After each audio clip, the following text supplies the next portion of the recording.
মানে আশীর্বাদের চিঠি তো অভিশাপ হয়ে দাঁড়াচ্ছে, এটা দেখতে পাচ্ছেন। এখন পর্যন্ত মানে নিজে শারীরিকভাবে অক্ষত আছে, নিজে হামলার শিকার হইনি, নেতাকর্মীরা হয়েছে। নির্বাচনের আগে এই অবস্থা, নির্বাচনে জোট করে কি লাশ হবো এই এই এই পরামর্শ দিচ্ছেন আপনারা। যাই হোক, তারপরে এটা বুঝতেছি না, এটা পরিবেশ পরিস্থিতির উপরে নির্ভর করবে, দেখা যাবে। দেখি বিএনপি এটা পার্টিগতভাবে দলগতভাবে হাসান মামুনের এই কর্মকাণ্ডকে ওন করে নাকি ডিজোন করে, এটার মধ্যে দিয়ে তো তার মিত্রদের প্রতি তাদের একটা আচরণ প্রকাশ পাবে। কারণ আমার সাথে ইতিমধ্যেই বিএনপির সাথে সমস্ত দল জোট সঙ্গে আছে, অনেকেই ফোন দিয়ে উদ্বেগ প্রকাশ করছে, ভাই আপনার এলাকায় আপনার এই অবস্থা, আমাদের সাথে কি হবে, এই বিষয়ে তো আমাদের পদক্ষেপ নেওয়া প্রয়োজন, কথা বলা দরকার।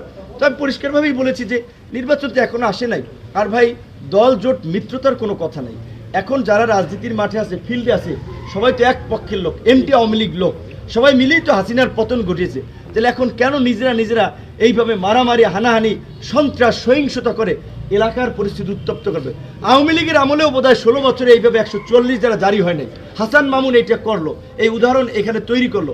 আমার এলাকায় আওয়ামী লীগ হামলা করলো না, হাসান মামুন সেটা ঘটিয়েছে। সো এই ধরনের নেতাদের বিরুদ্ধে বিএনপি পদক্ষেপ না নিলে তো বিএনপির দিক থেকে অনেক মিত্ররাই সরে যাবে।